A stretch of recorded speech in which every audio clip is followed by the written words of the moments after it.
It's given to you before it comes to the board for approval. For what comes to the board? The minute I read yesterday, it says, the matter is given to you Yes. before it is placed before the board for approval. The minutes were given to me before. The matter. Or the matter, yes. Yes. Was given to me before it was. Before it comes to the board for approval. Okay, let's try and clarify that. I think what Mr. Slega is referring to is that the minutes of the board meeting of the 23rd of April 2015, as he read them yesterday, were to the effect, as he understood them, that the matter was being given to you by the board, but you would need to bring it back to the board later for the board to provide approval. Yeah. That's what he's referring to. You remember that discussion yesterday? You remember you said you have your own dynamic interpretation of the Yes, minutes. my understanding was that the matter was given to me to handle. To deal with, yeah. deal with. Yes, you said that yesterday. So what I think Mr. Slega wanted to remind you of that and then ask a question. Yes, that the board's version, which seems to be consistent with the minutes, differs from your explanation or understanding of what you say the board wanted you to do. That's all I'm trying to. Yes. The board, I don't think they asked me to come back for approval. They asked me to report to them what happens subsequently. And somewhere, I think in August or September, in my report to the board, I did mention what happened to the matter. Yeah. Well, we have their version. They came here, said we wanted him to give us feedback. We had questions. The team or executives couldn't answer. We said, let's refer the matter to the acting CE, and he will come back to us. When you read the minute says, refer it to him before it comes to the board for approval. Perhaps there was a misunderstanding. Yeah. Could it be, Mr. Molefe, that the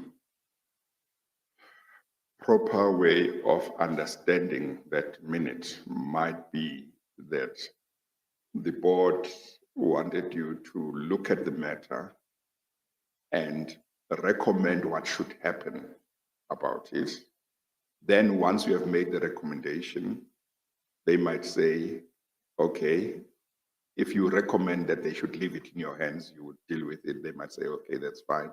Or if your recommendation was that they, as the board, must make a certain decision, then they would make whatever decision if they were persuaded that the way forward that you would have recommended would be the right one.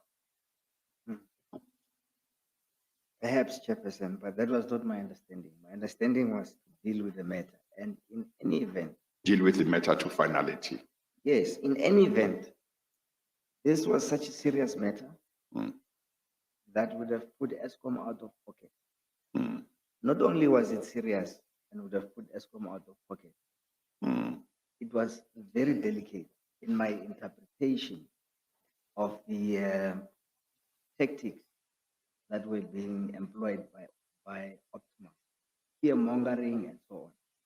So I felt that we had to deal with the matter decisively. Well, to the extent that you say it was a very serious matter, wouldn't that have been a reason why the board might have wanted that it shouldn't be dealt with and finalized without their involvement, but that they should know what your recommendation, for example, was as to what should be done? Perhaps, Chairperson. Yes. That could be right. Yeah.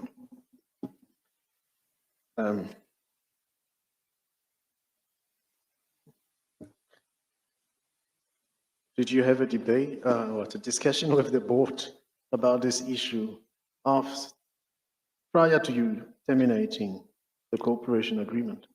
I can't recall. I may have had discussions with different members of the board, but Okay. not in the board meeting itself. Yes. Please turn to page 5 of that same exhibit, 38.2, U 38.2. Page 5, the five? opening speech. Okay. The opening speech. Which paragraph? Page 5, paragraph 18.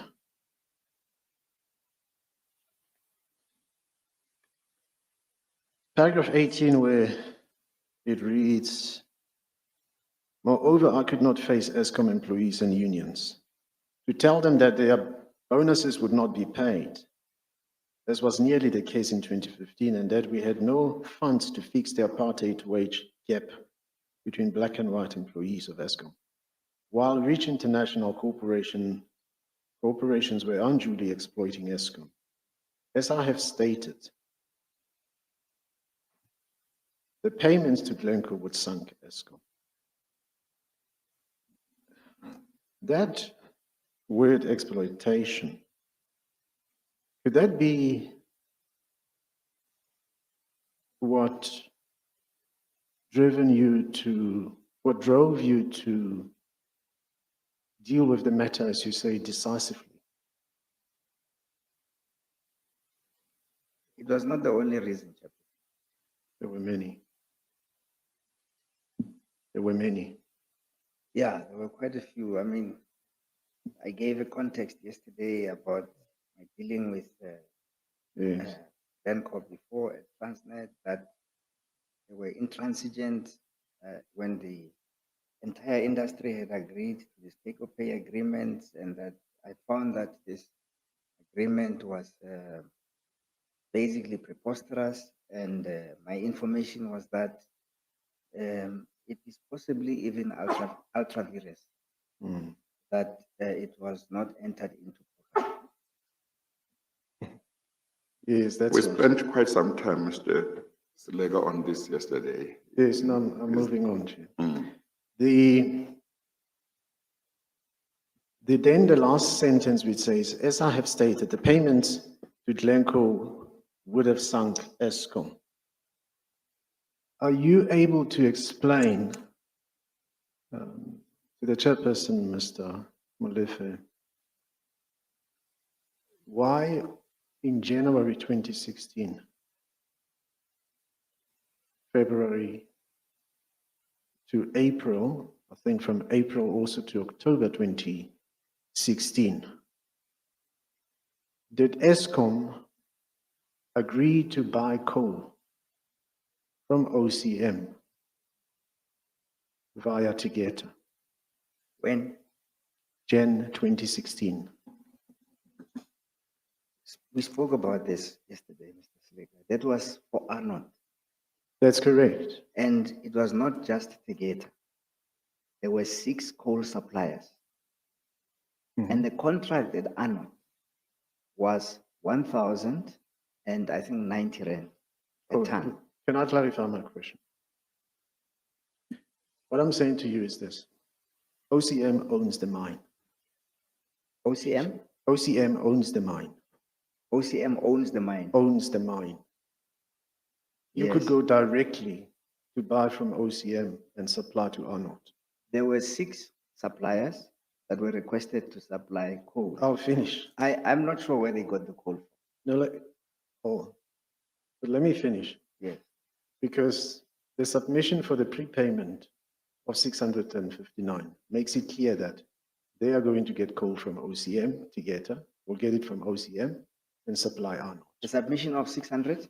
659 million. The prepayment. Yes. Or are we at the prepayment now? I'm linking it with the interim contracts that were there in 2016, from January 2016. The interim contracts were entered into in December. Well, 6 of them. 6 of them for Arnold. yeah, but For Arnold. And we discussed it yesterday. And I said, at 400 rand, they were better than the 1,000 rand that was being paid. And I'm then he asking you- corrected me and said it was not 1,000, it was 600. Yeah, but I'm And asking I you a said different it question. was even better. No, I'm asking you a different question. Yes, The contracts I'm talking about yes. are in January 2016. The 6 Tick. for Arnold. Tegeta, between Tegeta and Eskom, with Tegeta supplying Arnold. coal to Arnold. Yes, That interim contract yes, or short-term contracts yes, between Eskom and Tegeta yes, relate to coal that Tegeta gets from OCM yes. and supplies to Arnold. No, I'm not aware that the coal came from OCM. OCM, the Geta. You will remember that was the time when I was sick in hospital. So December, January 2016. So I'm aware that there was a problem at Arnold, even before I left, that the Okay. contract was coming to an end. But I also know that 6 BEE suppliers were contracted to supply at 400 and something. One of them was Tegeta. It's peculiar that you're not interested in the other 5, not even their names. But one of them was Tegeta. Mhm. And all of them supplied at about 400, which was way below what we were buying the coal at in a mine, in a power station, whose coal supply agreement had come to an end. Now, I'm not aware that they bought the coal from OCM, what the arrangements were. In fact, I never saw the detail of those agreements with the 6. I just came to know about it at the sort of executive level when I came back. This is the arrangement that was done to deal with the situation at the Arnold. So I can't comment about the fact that Tegeta was buying coal from OCM. Because you don't know anything about it. No, I was not aware that that was happening. For Arnold, I was not aware that that was the arrangement. That Tegeta would buy from OCM to supply Arnold. Did you have any idea of where the coal they were supplying to Arnold, they were getting it from? No, I just know that Arnold was being supplied at 400. I never went into the detail. Where are they getting the coal? Why are they getting the coal? Yeah, isn't that rather striking? Yes. Strikingly strange. You know why I'm saying that? No. Because there is a statement you make about the president as the chairman of the company. He would have known what was happening with the transaction. Yes. But the chief executive of Eskom doesn't know what's happening with Eskom and Tegeta and where Tegeta is getting the coal from. Yes. How come? Granularity. Face this side, Mr. Molefe, because when you face this side, Oh, yeah, that face side, the sometimes I chairperson. can't hear it. Granularity. Detail. So, I mean, even as I was in hospital, I can tell you that this and this and that happened. I was aware of what was happening. But if you go and ask me that, so where did Tegeta get the coal? That is the level of detail to which I never went down to. I just know that there were companies that were dealing with the situation at Arnold by supplying at 400, which was less than what we had been buying coal from Arnold at, and that what Arnold had been asking for, including the request to purchase land for them. So I'm aware of that. But the granularity, the precise detail of, so where did they get the coal and on which days was it delivered? And who was the person who signed the proof of delivery? I don't have that detail.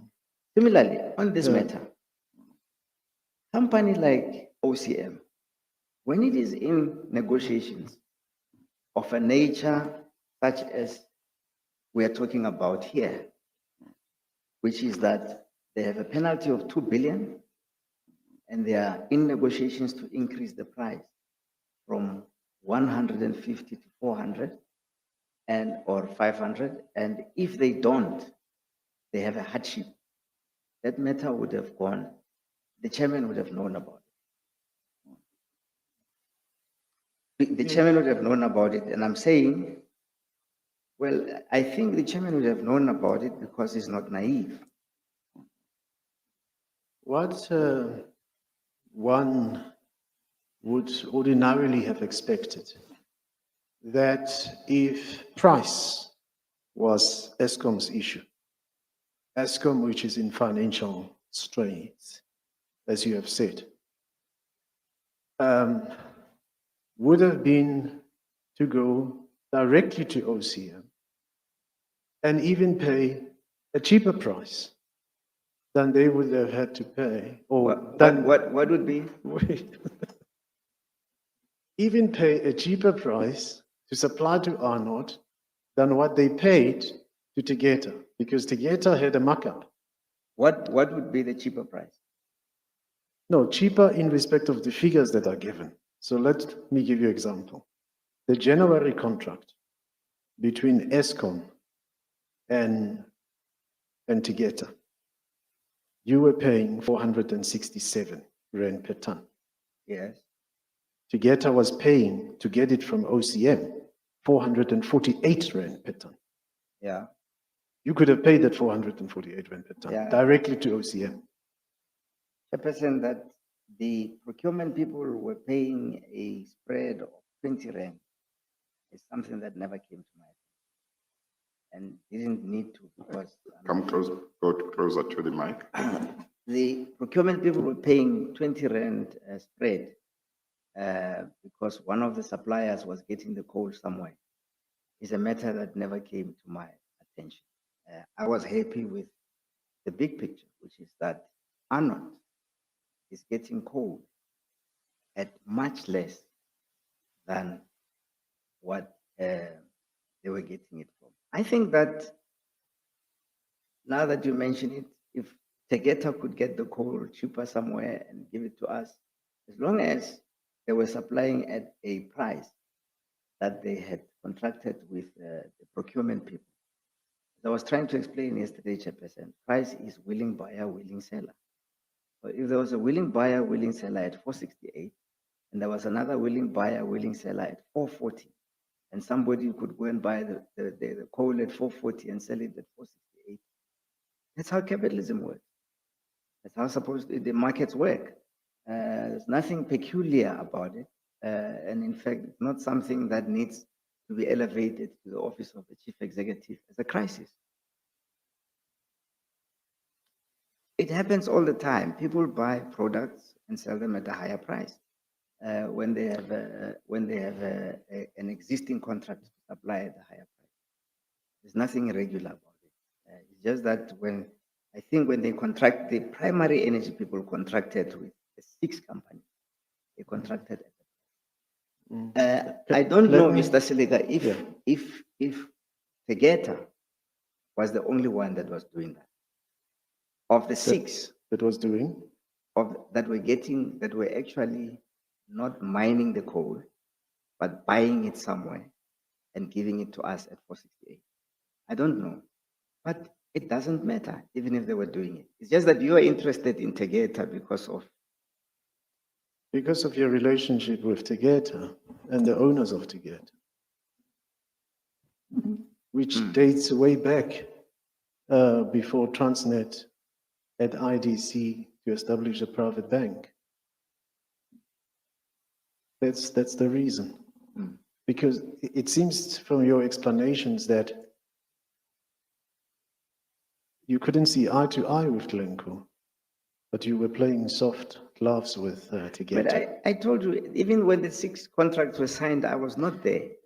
No, sure, I understand that, but I'm telling you why there's a focus on Tegeta, because of the Guptas. Yeah, And you will know from the Parliamentary Portfolio Committee. so That- that is No. your story, and you'll stick to it, No, let me, despite what evidence says. no. Or so you won't stick to it.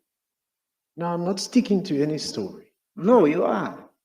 You are pinning me on Tegeta at all costs. Even when I tell you I was in hospital. Mr. Molefe, all you need is to say that you disagree with what he's saying. And if you want to expand, you expand. Then he moves on. He says what he wants to say. If you think it has got no foundation, or it's wrong, or it's flawed, you are free to say so. Whether he sticks to it or not, but we do need to move on so that there is progress. I disagree with what you say, Mr. Smith. Be- Because on the facts, we haven't gotten anything from Eskom to explain why it couldn't go directly to OCM to buy this coal and supply to Arnold. There's no Because I was in hospital. That's why I couldn't go to OCM in January. I was in hospital. no, I was- Eskom, not you, the individual, but Eskom. No, but you are pinning me. Okay. You are saying because of my relationship with the Guptas, that you're not saying Eskom's relationship with the Guptas. So you're personalizing it. And I'm telling you that as a person, I was not physically there. I understand the transaction because I'm the chief executive, Yes. but I was not physically there. It was not done at my bidding. I did not say, guys, you guys must buy from OCM, don't buy directly from OCM. I was not there to do that. I had pulmonary edema, which is my lungs had been flooded with water, and I was still sick. In his affidavit, Mr. Marsden says, during that time in January 2016, Mr. Gert Opperman had told him, in respect of Hendrina, we don't need the amount of coal that had been contracted for. We need less. As a result of that, Hendrina or OCM had a surplus of coal. And it was that surplus of coal which Tegeta was buying and transporting it to Arnold. I can't comment on that. I was not aware. Okay, then let's see whether you can comment on this, because the impression from all of this is that Eskom went out of its way to assist Tegeta financially and do so for the purposes of acquiring OCH and to remove Glencore from Eskom. Are you able to comment on that? No, I No. disagree and I can't comment on that.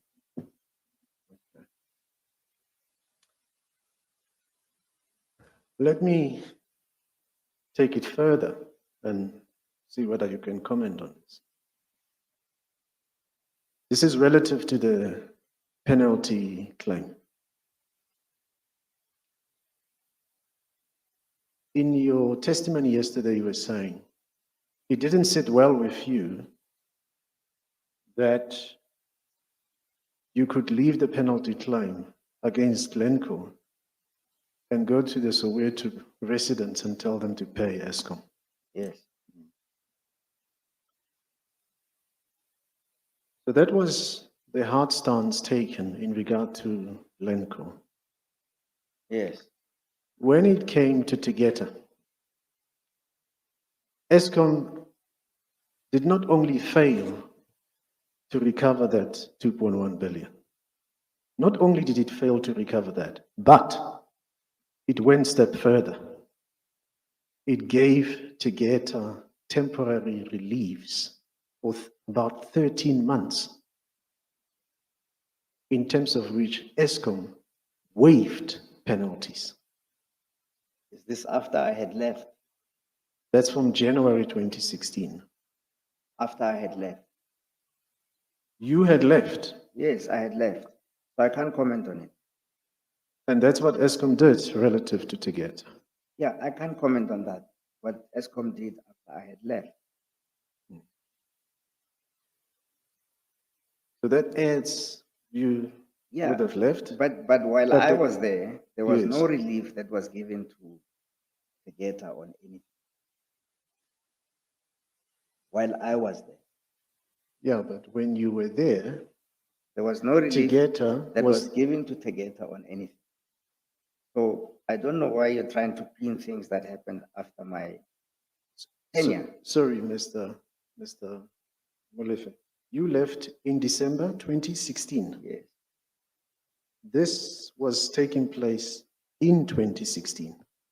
The reliefs were given, the first one, from the 1st of September 2016 to July 2017.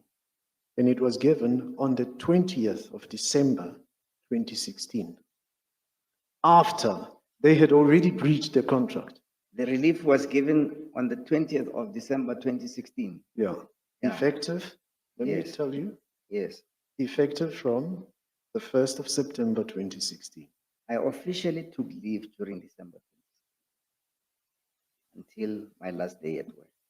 I took my remaining. I was not at work. There was an acting CEO during December 2016. From beginning of December. Yes, from beginning of December. Oh, okay. So you were not at ESCOM I was not at physically. ESCOM. Yeah, and somebody else was acting in your There position. was an acting CEO. Okay. But they would already have been in breach from the 1st of September, because they retrospectively asked for that relief. Were you Yes. aware that they were in breach? No, I was not aware that they were in breach, but I was not party to any discussion to give them relief. Yeah. Now, lastly, Chair, is the point Mr. Molefe referred us to in regard to Mr. Snehal Naiga. I went and read that affidavit. With regard to, Mr. Snehal, oh yeah, or is that the one who is supposed to have confirmed the figures. given calculations? Yeah, but I think Mr. Molefe was saying confirmed the figure of 2.17 billion. Well, if we are talking about the same thing, Mr. Molefe was saying somebody came here and was explaining how the penalty of 2, whatever the amount is billion rand was made up, and seeking to Yes. explain or justify it. And I think that's what he was talking about. And Yeah. that's the person you are talking about as That's well. correct, yes. Okay. Yes. Mhm. We're talking the same Yes. thing. Okay. I read the affidavit. I don't need to, well, we can if you want to, Mr. Molefe. Maybe the But chair. why do you want to read the affidavit? No, I'm not reading the affidavit. I will explain what I see from the affidavit. Okay. And then all right. Mr. Molefe can comment. Okay. Because, Well, if no. it's important to read, you can read. I just want to understand Yes, sorry. what the connection is Yes, with what Mr. Molefe said yesterday, yes. Yes, or no, what the purpose is of referring the to purpose, the affidavit. yes.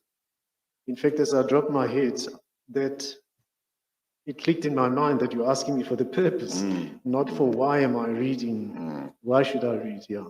The purpose, Chair, is to explain, Mr. Molefe, you would listen there. What Mr.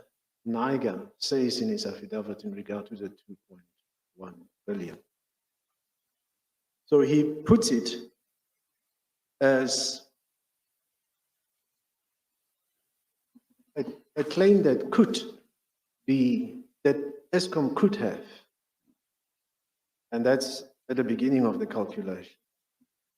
And he goes on to talk about the calculation and the errors in the calculation that they subsequently change. He talks about the 158 million that was already charged that had to come from that amount. It was not due, it had been deducted. And he arrives at the conclusion that, in his view, he believed that ESCOM had a potential claim of 1.1 billion. The ultimate conclusion. So that's what I wanted to convey to Mr. Molefe.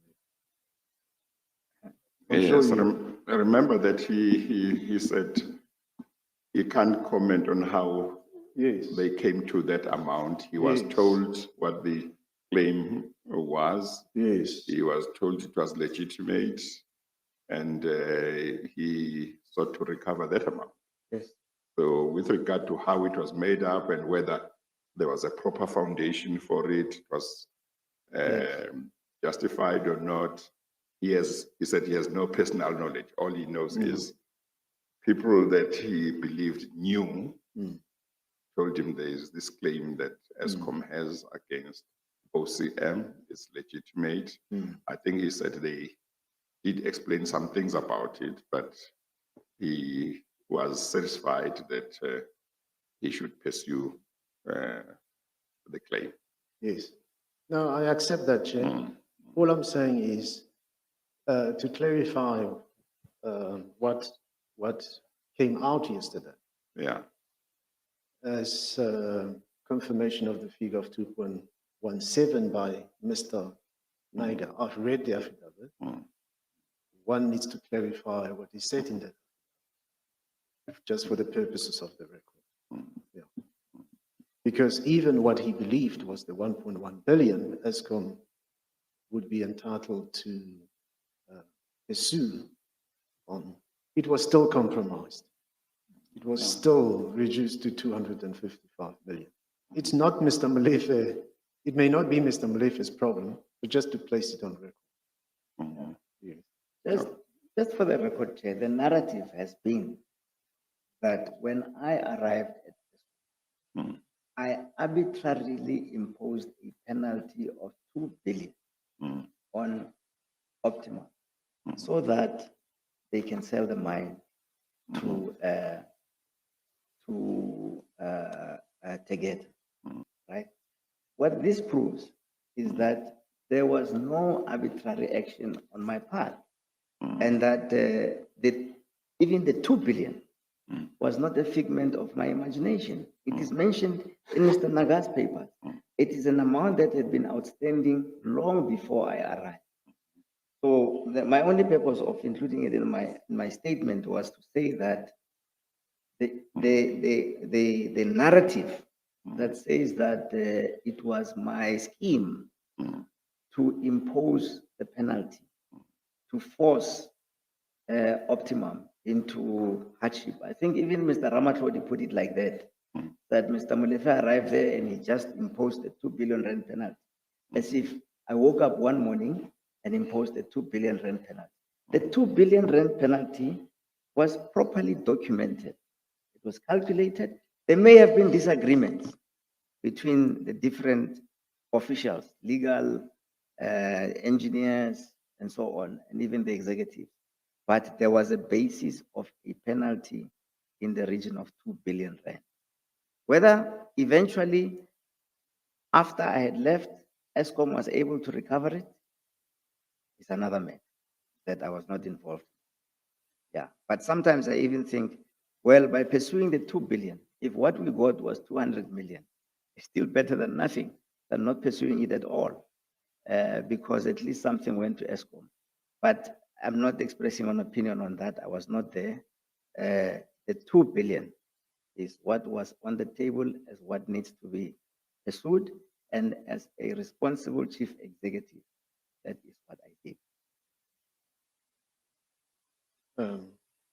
Chair, from the evidence,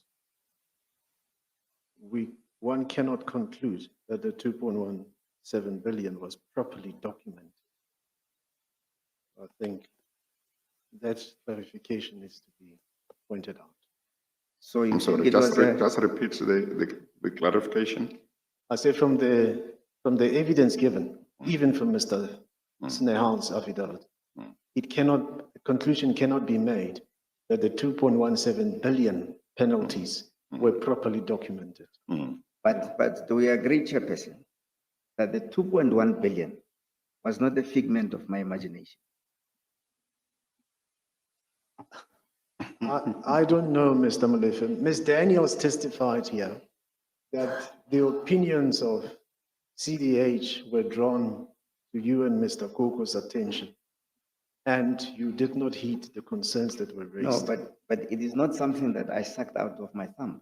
The No, that I 2.1 don't billion. know. Sorry, I'm not understanding. Can I just ask Yes, if Mr. Slege is suggesting that It was. the 2 billion was in fact a figment of Mr. Molefe's imagination, because that would be totally unfair for him to continue making that suggestion when he can't substantiate it. It would be inconsistent with his own evidence. Even if he were to be wrong on the evidence he has, it does not support the proposition that he's trying to advance, which is that this was an arbitrary figure for which Mr. Molefe just woke up one day and imposed. Mr. Slega. Thank you, Chair. I think we are talking cross purposes. Mr. Molefe is the one saying to me, this was not a figure of his own imagination. It was not his thumbs up. I responded to clarify what he said about this figure was properly documented. I said, when you read the evidence, even this Mr. Snehal's affidavit, CDH's affidavit, you cannot come to the conclusion that the figure was properly documented. I've never gone beyond that to say whether it was a figment of his imagination or not. I'm not saying that. Then I'll put to him what Ms. Daniel said. Ms. Daniel said these concerns in the opinions of CDH were drawn to their attention, but they decided not to heed those concerns and forged ahead with the claim. Yeah, that's all. Okay, okay. No, that's fine. Yeah. I think it's clarified. Thank you. Yes, And that brings us, or brings me to the end. yes. Did you deal last time with the meeting between or involving Mr. Molefe, Dr. Ngubane, and Mr. Ramatloti? We did, Chair, Uh-huh. last time, and we touched a little bit on it yesterday. We just brushed it. But for the benefit of the chairperson, that can be traversed. Yeah, Yes. yeah. I think you should traverse that. Yeah. Yeah. Because Mr. Molefe, as we talked yesterday, there are notices given by DMR in August. Yes. Which are different from the notices given in November 2015. Which are? Are different from the notices given in November 2015. Yes. The notices issued in August, and they say the 4th of August, related to the retrenchment process that didn't follow Section Well, 189. I'm not sure, Mr. Selega, whether we are on the same page. Yes, Chair. I'm more interested in the purpose of the meeting that was the subject of divergent versions Yes, between, on the one hand, Mr. Ramatloti. yes, I think to a certain extent, his former DG, is it Ramon? Ramon Cha. Yeah, yes. And Mr. Molefe and Dr. Ngubane. Yes, As I understand it, if I recall correctly, Mr. Ramatlodi's version was that that was a meeting where Dr. Ngubane and Mr. Molefe, maybe he said Dr. Ngubane, sought to put pressure on him, I think, to cancel or suspend the mining license of Glencore. And Dr. Ngubane and I think Mr. Molefe's version was that the purpose of that meeting was for them to ask him to withdraw notices, if I'm not mistaken, Yes. that he had issued, which had ensured that I think OCM stopped providing coal, or that's the meeting I'm talking about. And I think the most important thing is what was discussed at that meeting, really. Yes. What was the purpose of the meeting? Is it the purpose that Mr. Ramatlodi mentioned, or the purpose that Dr. Ngubane and Mr. Molefe mentioned? Yeah, Chairperson, and Mr. Ramatlodi. Yes, Chair, it's fine. Yes. If you go straight into the meeting, that's fine. It's just that, No, you can deal with other matters. I don't. Yeah. I just wanted to make sure we are. Yeah. You understand which meeting I'm talking about. yes, Yeah. no, I am, because Yeah. the notices give the context to that meeting. Okay. No, that's fine. And I think, Mr. Molefe, you know this, because let's see his explanation. You know which meeting I'm talking about, Mr. Molefe? Yeah, the meeting that was talked about here. Yeah. Okay. No, that's fine. Yeah. No, Chairperson, I just recall that Mr. Ramatlodi, in his evidence, said Mr. Molefe was there and he kept quiet and did not say. I'm sorry. Just repeat that sentence. He says Mr. Molefe was there and he kept quiet and he did not say anything.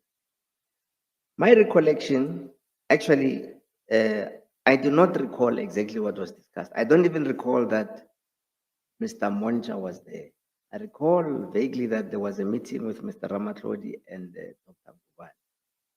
However, what I did say in my statement and even in Parliament was that I found it peculiar that Mr. Ramatlodi said what was discussed there was that he should take away the licenses of Glencore, and that he said he would never do something like that because of the problems at Eskom, when in fact he had already done it with the retrenchment. So that specific meeting, I can't recall what was being said, but I just remember Mr. Ramatlodi's statement being odd in the sense that, but he had done that, exactly that. So when he did it and how he did it, what actually happened at that time, I'm not sure what the sequence of events was. But the only thing, and I don't remember what was discussed. Maybe I was absent-minded in that meeting. As he says, I was quiet. But I just found it odd that he would so vehemently deny that he would agree, or he would so vehemently say that he would never have taken away the licenses, when in fact he had done so with the retrenchment issue. Well, it's important when one looks at the point you made to have regard to the dates. When was the retrenchment issue that you're talking about? Unfortunately, my recollection is that none of the parties who attended that meeting appear to remember the date, or they give very different, I think, times. I think Dr. Ngubane's version, if I'm not mistaken, suggests that the meeting would have been, I don't know whether early in August or early in July, but Mr. Ramatlodi's version, if I'm not mistaken, seemed to suggest that the meeting would have been early in September or late August, But Mr. Selega might be able, as he asked questions, might be able to say the retrenchment notices were on such and such a date, then we can take it from. Yes, Chair. The notices regarding the retrenchment are said to have been issued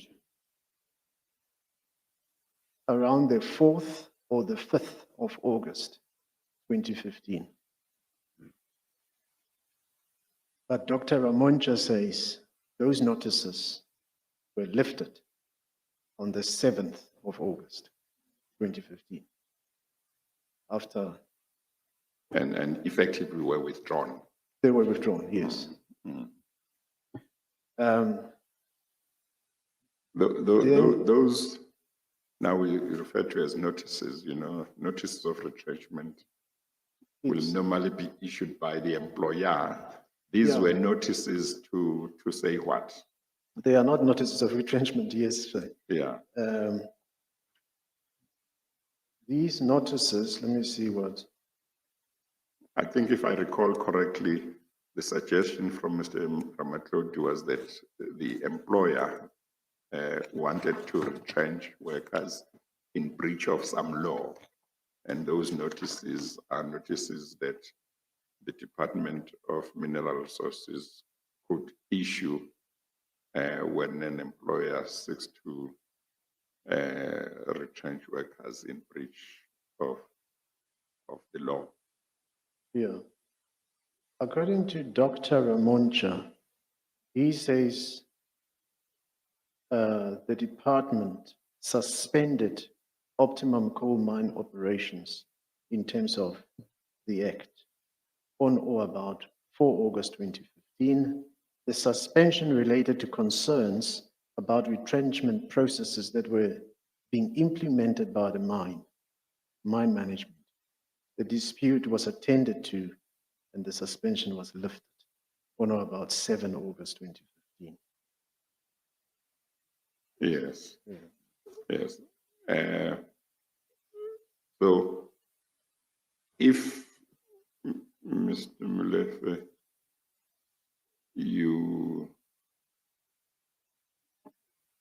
okay, so that those were would those have been the notices that you say Mr. Ramatloti Yes. he had already issued That is before? the deed that had already been done Yes. before. Yes. He did suspend the operation. Mhm, mhm, But when he came out in public, he said, I could never suspend operations mhm, because we were having load shedding. mhm, Now, Chair, the 4th to the 7th of August mhm, is 4 days mhm, before we actually stopped load shedding. It stopped on the 8th of August, mhm, 2015. Mm. So it was around that period. It was at that very delicate time. mhm, And he did suspend operations of Mhm. Optima. And so when he came out and said, but how could they have expected me to suspend this operation? I thought it was odd Mm. because it is something mhm. that he had done before. Well, I must just say that my recollection, and Mr. Selega might check this, my recollection is that his version was that what Dr. Ngubane wanted him to do was not just suspend any license, but was actually to cancel the mining license. Is that correct, Mr.? Or withdraw the mining license? He uses the word suspend, Chair. Or it doesn't use the word suspend? Yeah, he Oh, uses the okay, word suspend. okay. So then your point would come in if you say, if he had already previously suspended the mining license of Glencoe, why would he have had, why would he say he could not suspend the mining license of Glencoe in the midst of load shedding? Yes, That's the point you make. yes. Maybe Yeah. he should have given another reason, maybe. But Yeah. not that he could not, Yeah, because he did do it. yeah. So he should have said, well, it's illegal or it's contra bonos mores or whatever, but not to say that, yeah, nah, he can't do it. Mm. Now, you say you can't recall what was discussed at that meeting, but Yes. I'm under the impression that in your affidavit, you. No, I simply said- say that the discussion could not have been about the suspension Yeah, of the mining license yes. in any way, because it is something that we did not want him to do. Mhm. In any case, he could not say that he refused to suspend the mining license because he had already done it. Mhm. So I can't recall what the discussion really was about. Yeah. As I say, I think in that meeting I just said quietly and must have been absent-minded because I can't really recall what was being said. I don't even remember that Mr. Ramunja. Yeah, I have a vague recollection of this meeting with Dr. Ramatlodi Mm. and Dr. Ngubane, but I can't really recall. Yeah. But I can, by deduction, Mm. I can say, but it is unlikely that this was. Mm. Okay, because that's the meeting where he said, he said, Dr. Ngubane went to the extent of saying to him, in effect, he should tell him what his final decision is about the request that he was making to him, because he needed to go and brief the president about the matter, and the president was going to be going out of the country on that day, if I recall correctly. Yes. Is my recollection correct, Mr. Slag? Yes, no, that is Yeah. correct. So, and he says he refused, and he says it didn't take long after President Zuma had come back from a certain trip. It looks like the president did go out of the country either on the same day or the following day. I can't remember. Can I read it? Was it the 2nd of September? Or, That's a remarkable memory. That's 22 September, yes, 2015. okay. So I can read it to the chair. Yeah. It says, however, Ngubane became impatient as he advised me that he had to brief the president on the outcome of the meeting before he left for his BRICS, BRICS meeting that afternoon. I did not waver in my stance. A few weeks after the return of the president from his BRICS meeting on 22 September 2015, I was called to meet the president at his official residence. Should I carry on? When I arrived, I met Mr. Ismagashule and Mr. Mosebenzi Zwane, whom I did not know at the time, in the waiting area. I privately met the president, who thanked me for my exemplary service as Minister of the DMR and informed me that he is moving me to the position of Minister of DPSA, as there was a vacancy at the time. I then agreed and then left. Yeah, okay. Well, what I wanted to say is it's a meeting where, according to Mr. Ramatlodi, Dr. Ngubane, among other things, said, what's your final decision? Because I must report to the president before he leaves. But that might not jog your memory, but just in case it could jog your memory. No, it It doesn't. I have not recollected. Okay, all right. Mr. Slega? Yes, according to Dr. Ramoncha, Mr. Molefe, he places your meeting, meaning Dr. Ngubane and you, with Mr. Ramatlodi, Minister Ramatlodi at the time, in early September 2015. 30 September or 30 August? In early September Or 2015. earlier, so Early September. Yeah, as I said, I remember that meeting. I don't even recall that Mr. Ramancha was there. but I can't, I don't remember the date. And you are not able to say whereabouts in No. August or September or July it might have been you. My thought process about this thing Mm, is like one thing that happened, that there was a suspension of the license mm, and of the operation, mm, and then it was restored, mm. and then a few years later, Mr. Ramatlodi said, A few years or a few weeks or a few months, yes, few years, or when he was when he was speaking in publicly. Parliament, just Okay. before Parliament, Oh, a okay. few years later. Mm, So this is when this issue comes back for the first time after a few years.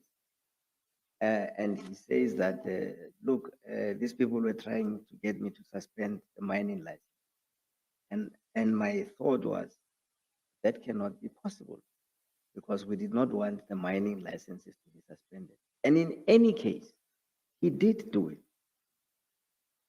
He did do it without our encouragement. He did do it. So that is my, on this issue, yeah, that is what I remember happened.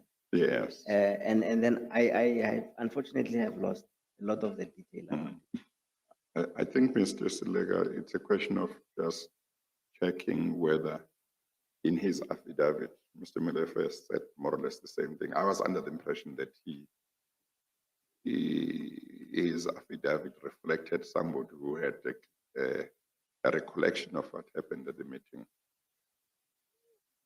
Obviously, that you can only get by No, looking at his affidavit. It's here, I have it in front of me. Chair. Yes, Because I've been trying to follow him and find the passage in his Yes, yeah. affidavit. yeah. Um, What did he say in the affidavit? He says during, that's paragraph 97.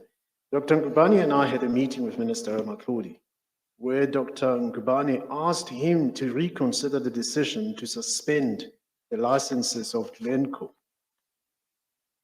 because of our concern about the negative impact on the security of supply of coal to Andrina Power Station and the possible impact on load shedding. We were relieved when a few days later, the suspension of the licenses was withdrawn. The next paragraph is, I was dumbfounded when in May 2017, former Minister Ramatlodi claimed that the ESCOM chairman, Dr. Ngubane, and I met with him to ask him to suspend Glencoe's license.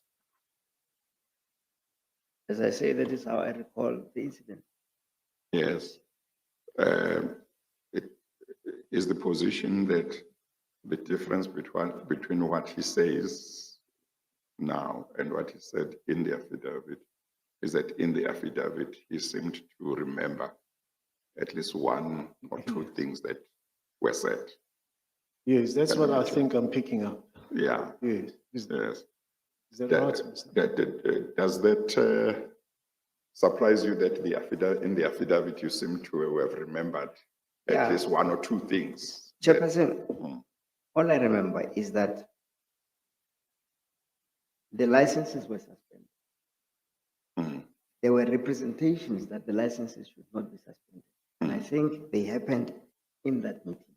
mm, I can't remember when that meeting was or what the details of the conversation. And the licenses had been suspended. mm, And a few days later, the licenses were restored, the operations were restored. So if And in fact, yesterday, I was saying that in my head, it was in the context of the threat of Mr. Glazen. So, but then I cannot impute that to Mr. Ramatlodi. But I do remember that in that whole confusion, suddenly the licenses got suspended. Maybe it was, I don't know, a month and a half later or a month later, the licenses were suspended. And then I remember there was a frantic effort to make contact with the DMR and to discuss with the DMR about the suspension of the licenses and their impact on Henry. There was a meeting with Mr. Ramatlodi. What I can't remember is were there two meetings? Well, that's what I wanted to find out because Yeah. yesterday at some stage, I seem to understand either from you or from Mr. Selega that there may have been two meetings. Yes. I think from you, if I'm not mistaken. Yeah, I can't recall properly. But The if- only thing that I remember is that the licenses were suspended and we made contact. They please don't do that. Hmm. Yeah. If- This issue of the president and so on, if it was mentioned in a meeting where I was present, I do not remember. If the meeting was about you and Dr. Ngubane asking him to withdraw the suspension of the mining license, and if you accept that those notices had been issued, was it on the 4th of August and withdrawn The on the 7th? Yes. Then your meeting must have been between those two Yes. dates, Yes. which is early August. Yes. Yeah. Yeah, on your version, if that is what the purpose of the Yes. meeting was, then Yes. that meeting would have been between those two dates. Yes. Yeah. Oh, if it was about the license, that is the Yes. meeting that I recall. Yes. Yeah. Yeah. This other one, it may have happened, Yeah. but I don't have. You I don't. recall. So I can't, I conflate them. I remember, yeah. I remember us going to the DMR office. Yeah. Yeah. And getting to Mr. Ramatlodi's office. Okay. As I say, I don't even remember that Mr. Raman. Yeah. Okay, Mr. Soler. Yeah, the Dr. Ngubane's version is that the withdrawal of the notices was done on the 11th of November 2015. He says the meeting was arranged by Mr. Molefe. I cannot remember the date of the meeting. Luckily, Mr. Ramatlodi reinstated the mining license on 11 November 2015. So if the meeting took place in early August 2015, those notices would have remained in place for the rest of August, October, and the first week of November. Dr. Ngubane says 11 November. 11 November, yes. I can't comment. Yeah. Okay. But what is also strange is this, Mr. Molefe. There are notices that are issued in November 2015, abruptly issued by the DMI. And they stay for a longer period than what you see in the first notices. But we don't have any evidence of intervention by officials like you, the chairman, Dr. Ngubane, with Minister of the DMR at the time being Minister Zwane, to reverse the imposition of those licenses. The suspensions. Did the notices in November suspend operation They suspended operations at Henrina? at various mines of, Including Henrina? let me read from Mr. Ephraim. In the subsequent 4 days, 3 further Section 54 notices were issued to other mines in which Glencoe had an interest. And then he gives the names: Vanderfontein, Tweefontein, Goedgevonden.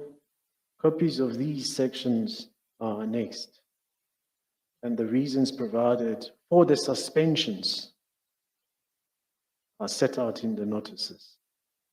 The first one was Korenfontein mine, pursuant to a Section 54 notice. Yeah. 26 November 2015. No, I was aware of the Henrina one because of our interaction with Mr. Blazen. So I'm not sure the other suspensions, how they happened and how the primary energy people dealt with those suspensions. So how did you become aware of the Hendrina one? How did you become aware of the notices in respect of It Hendrina? was in the press. It was in the press. I think in my submission to Parliament, I even attached a newspaper article. But now I'm afraid to submit them because you say they're not credible. Say again? I say now I'm afraid to submit them because you say they're not credible like yesterday. To submit what? The newspaper clippings. Oh no, we accepted them. You can give them to me. You can give them to me. They are in my, I think they are attached to my affidavit. If they are attached to the affidavit, then they are there. Yeah. Mr. Selega? Yes. Well, the impression to be made or to be, you know, the impression, Mr. Molefe, that has been expressed in regard to this notice has been issued against Glencoe. That Glencoe, a pressure was being brought to bear on Glencoe to succumb to the offer that had been made by Obey/Digeta. And I'm saying the impression, I'm giving you a chance to comment, No, I don't agree with it. that in you and Dr. Ngubane approaching Minister Ramatlodi, it was in furtherance of that pressure. I don't agree with it. You don't agree? So that would be the question. Okay. Mr. Masugu, do you intend re-examining or not really? No, I don't intend to re-examine. Yes.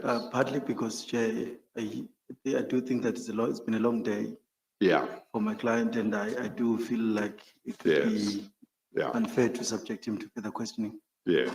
I would, though, if a smart question, which usually comes through, if it's something that I need to place before you, I will Yeah, ask for an opportunity to do that. no, that's fine.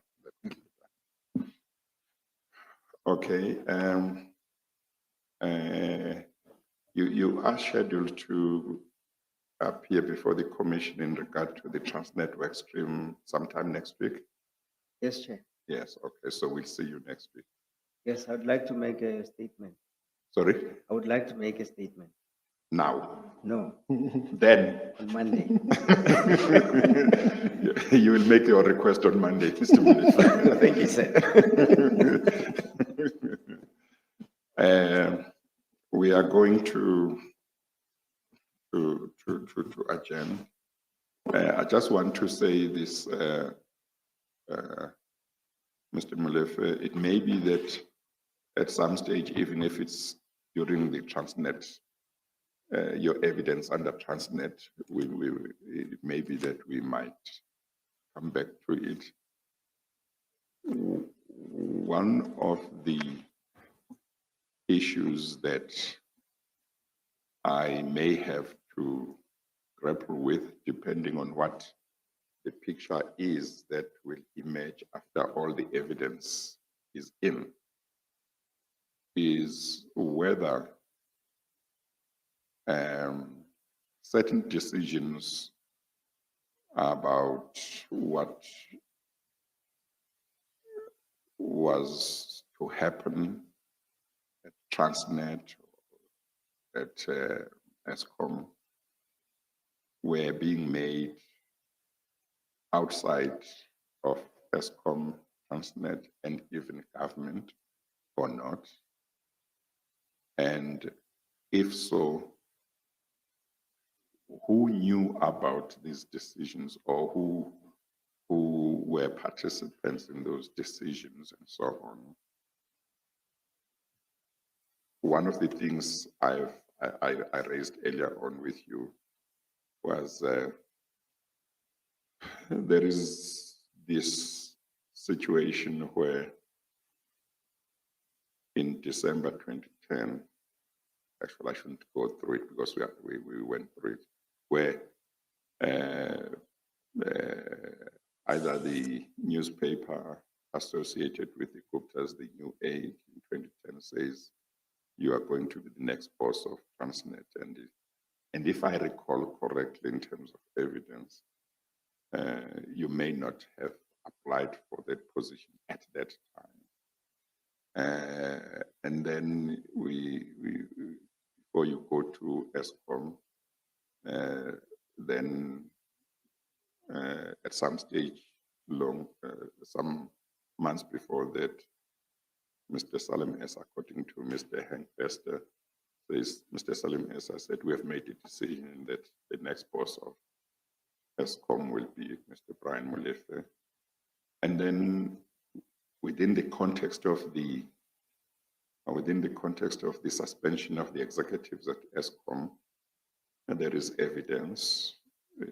It's not unanimous, it is disputed, but there are witnesses who have said on the 10th of March 2015, one day before the board suspended the executives, a meeting took place at Melrose Arch involving Mr. Koko. Two meetings, one involving Mr. Koko, Mr. Salim Essa, and Ms. Daniels, at which Ms. Daniels was told that there would be suspension of executives and names were given. And then another one involving Mr. Koko and Mr. Salim Essa and Mr. Abraham Masango, where Mr. Masango says he was also told that there would be a suspension of executives, and I think names were given. And of course, the evidence also that I have had includes evidence where some documents that everybody seems to accept came outside of ESCOM, seem to have been sent to ESCOM. For example, a document or email that was saying to the board of ESCOM, it should make take a resolution that it would not, I think, have any business relations with certain newspapers, including the City Press. And Dr. Ngubane says he did take that and presented to the board, and the board took such a resolution. And then the manner in which the executives, the three executives who exited ESCOM, exited ESCOM. It may well be that when all evidence is in, one might say, maybe there were people who were outside of ESCOM and outside of government, maybe working with people within government, maybe with people within ESCOM, maybe also Transnet, I'm not sure, who were influencing, to say the least, decisions that were being taken. So within your context, the question might be, what are the chances that some people were planning about your life, that you go to Transnet and be group CEO, and then you would go to ESCOM and be group CEO without your knowing, without talking to you, without any consultation. So I mentioned that just to say, as I look at the situation, I may need to grapple with those issues. And you have indicated what you indicated earlier on, but if you have anything further that you would like to say, maybe when you come for the Transnet work stream, you could deal with it. If I can just say one thing about that, Yeah. that story, is that firstly, I'm not aware that there were decisions that were taken outside. It may well be so, but I'm not aware that decisions were being taken outside of these organizations or outside of a government. Secondly, my frustration with that narrative, with that story that you've just told, is that it does not leave me with anything to answer. Because all of those things, my name is mentioned in the context of other people talking about me.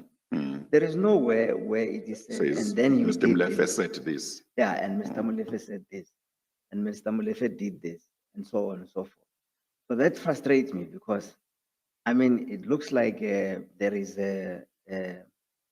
I'm about to be accused or actually things, aspersions are about to be cast on me on things that I had no control over because from the beginning of this statement that you just said to the end, there is nowhere where you say, and then you, Mr. Molefe, you can't explain this, or you did this, and you can't explain that, and so on. As I have tried to do in the last 2 days, Chair, all my actions at ESCOM, for now, I think I've given a reasonable explanation to why we were doing things the way that we're doing. It was not directed from outside. It was in what I believed to be correct. And I just have a difficulty. I don't know how I'm going to deal No, with the fact that people were then talking about me. Bengihleba ngaphandle.